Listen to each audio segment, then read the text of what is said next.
आज जी कणसापासून आपण रेसिपी बनवणार आहोत ना, त्याला तुम्ही नाश्ता म्हणा, स्नॅक म्हणा, हेल्दी नाश्ता म्हणा किंवा कटलेट, वडी, टिक्की हे देखील म्हणू शकता. कणसापासून आज आपण एकदम नवीन, टेस्टी आणि हेल्दी अशी रेसिपी बनवणार आहोत. तर उशीर न करता सुरुवात करूया आता रेसिपीला. इथं मी 2 मक्याची कणसं घेतल्या, त्याच्यावरची सगळे साल वगैरे काढलेले आहे आणि स्वच्छ करून घेतलेले आहेत. आता पिलरच्या सहाय्याने आपल्याला हे बारीक करून घ्यायचं आहे. तुमच्याकडं पिलर नसेल तर तुम्ही असे मक्याचे कणसं सोलून सुद्धा एक लाईन काढायची, नंतर सगळे पटापट एकदम निघतात. आणि मिक्सरला असं आबडधोबड मोठं मोठं घेतलं बारीक करून तरीसुद्धा चालेल. आपल्याला जसं हवं आहे ना तसं ह्या पिलरने झालेलं आहे बघा. अजिबात सुद्धा कणसाला उरलेलं नाही आहे. एकदम मस्त बारीक झालेलं आहे, जसं हवं आहे तसं. नसेलच तर आपल्याकडं ऑप्शन आहे, मिक्सरला बारीक केलं तरीसुद्धा चालेल. आता हे बारीक तर झालेलं आहे. इथं मध्यम आकाराचे 2 बटाटे घेतलेले आहेत मी. बटाटे साली काढून पाण्यात ठेवलेले आहेत म्हणजे काळे पडू नयेत म्हणून. आता बटाटे आपल्याला किसून घ्यायचे आहेत. इथं मी मध्यम आकाराचीच किसणी घेतली आहे, जेणेकरून जास्त मोठा पण नाही किसेना आणि जास्त बारीक पण नाही. आता किसला की 2 पाण्याने स्वच्छ धुवून घेतला, नंतर पाण्यात ठेवलेला आहे म्हणजे काळा पडणार नाही अजिबात. 2 कांदे घेतलेले आहेत, एक मोठा आहे आणि एक छोटा आहे. कांदे काय आपल्याला जास्त लागणार नाही आहे, कांदे आपल्याला 2च पाहिजे आहेत. आता हे कांदेसुद्धा आपल्याला किसून घ्यायचे आहेत, कांदे चिरून घ्यायचे नाही आहेत. कांदे किसून घेतले की असे पिळून घ्यायचे बघा, याच्यातनं भरपूर पाणी निघतं.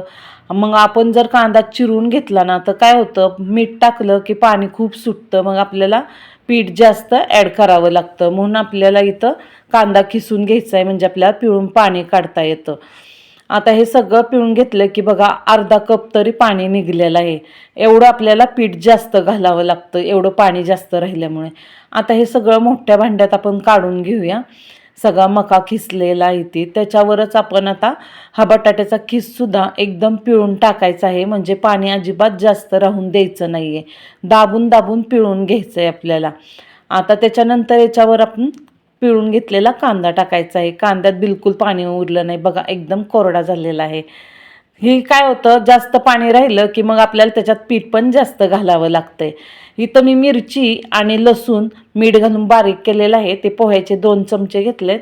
तिखट तुम्ही तुमच्या अंदाजाने कमी जास्त घालू शकता. हिंग आपल्याला पाव चमचा घालायचा आहे, त्याच्यामुळे खूप छान टेस्ट लागते. जिरा पावडर 1 चमचा आणि धना पावडर 1 चमचा.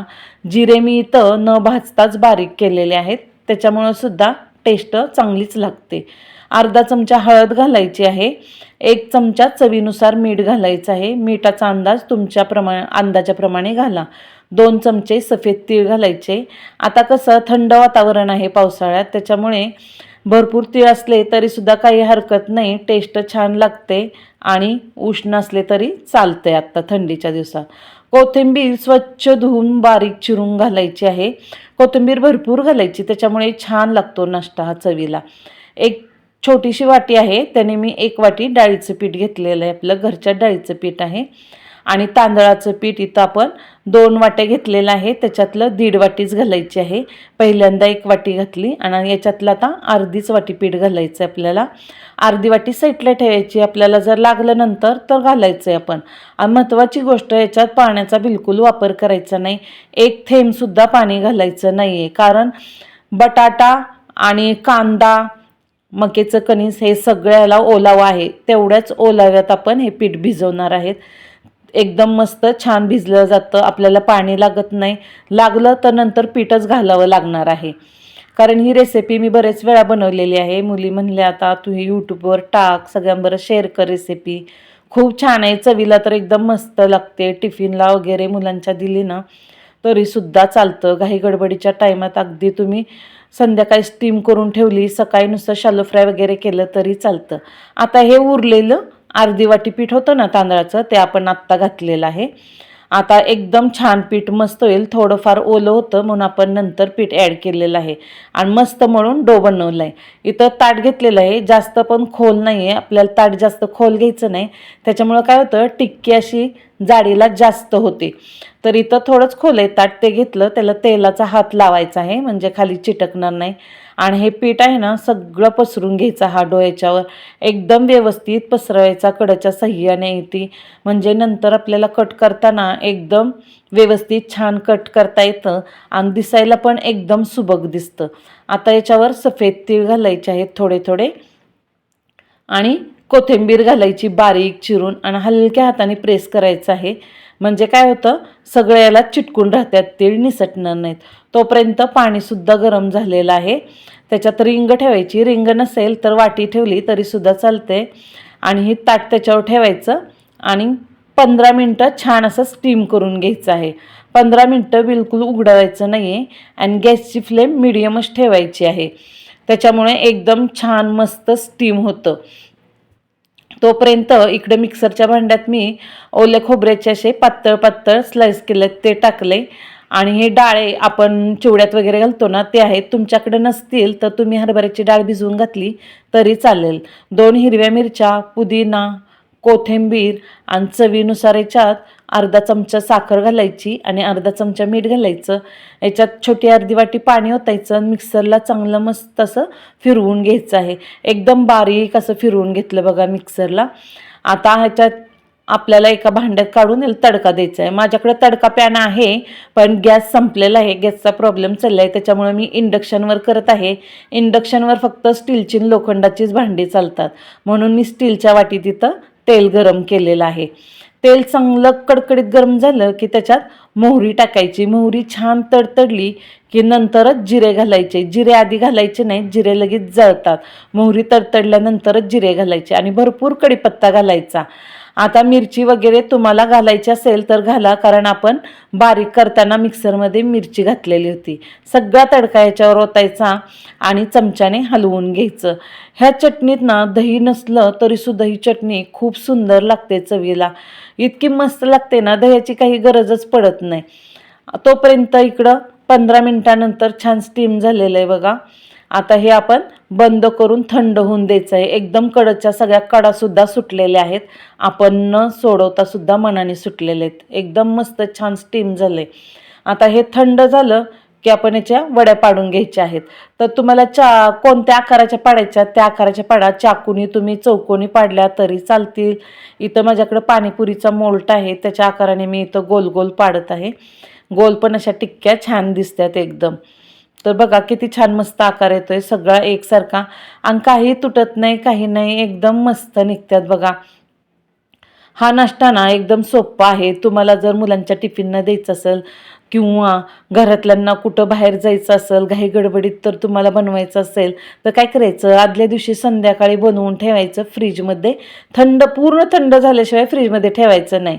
स्टीम करून काढायचं आणि पूर्ण थंड झाल्यानंतर आपल्याला फ्रीजमध्ये ठेवायचं आहे. आणि दुसऱ्या दिवशी सकाळी अगदी तुम्ही मुलांच्या टिफिनला म्हणलं तरी काही याला तळायची गरज येते नाही. शॅलो फ्राय केलं तरी सुद्धा चालेल. शॅलो फ्राय करून तुम्ही देऊ शकता दुसऱ्या दिवशी. एकदम मस्त नाश्ता आहे बघा. आता सगळ्या टिक्क्या एकदम छान झालेल्या आहेत. इथं मी 2 चमचे कॉर्नफ्लॉवर घेतलेला आहे आणि 1 चमचा तांदळाचं पीठ घेतलेलं आहे. आपल्याला आता याची स्लरी बनवायची. त्याच्यात भरपूर अशी कोथिंबीर घालायची आहे. सफेद तीळ 1 चमचा घालायचे आहेत आणि चवीनुसार थोडं मीठ घालायचं आहे.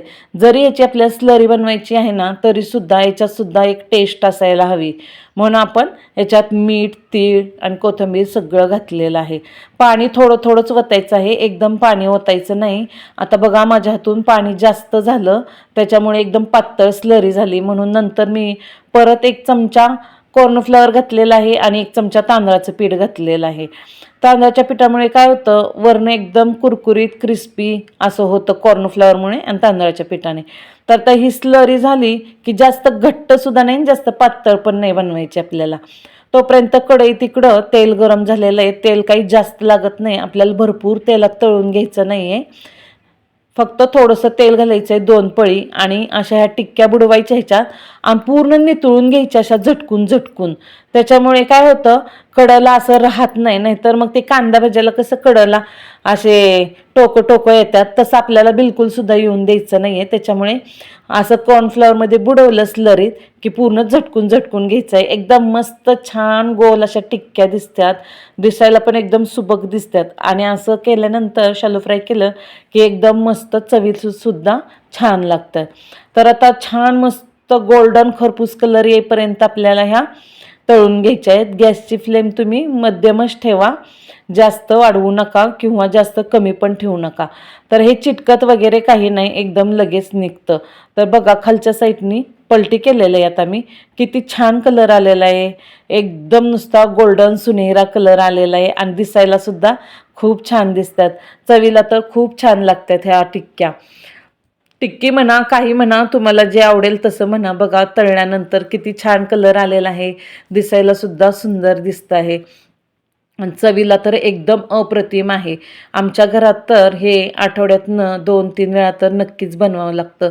सर्वांना खूप आवडतं बघा. आणि तुम्ही सुद्धा अशा टिक्क्या जरूर बनवा मक्याच्या कणसाच्या. काहीतरी नवीन असावं म्हणून ही रेसिपी मी तुमच्याबरोबर शेअर केली. तुम्ही सुद्धा बनवा आणि माझ्या चॅनलला लाईक आणि सबस्क्राईब जरूर करा. ही रेसिपी सोपी आहे, अगदी घरच्या साहित्यात होणारी आहे आणि दिसायला पण सुंदर दिसते, तेवढीच चवीला सुद्धा एकदम सुंदर आहे. बघा एकदम छान स्टीम होती 15 मिनिटात, काही फार उशीर लागत नाही, काही नाही. तुम्ही बनवा आणि माझ्या चॅनलला लाईक आणि सबस्क्राईब करा.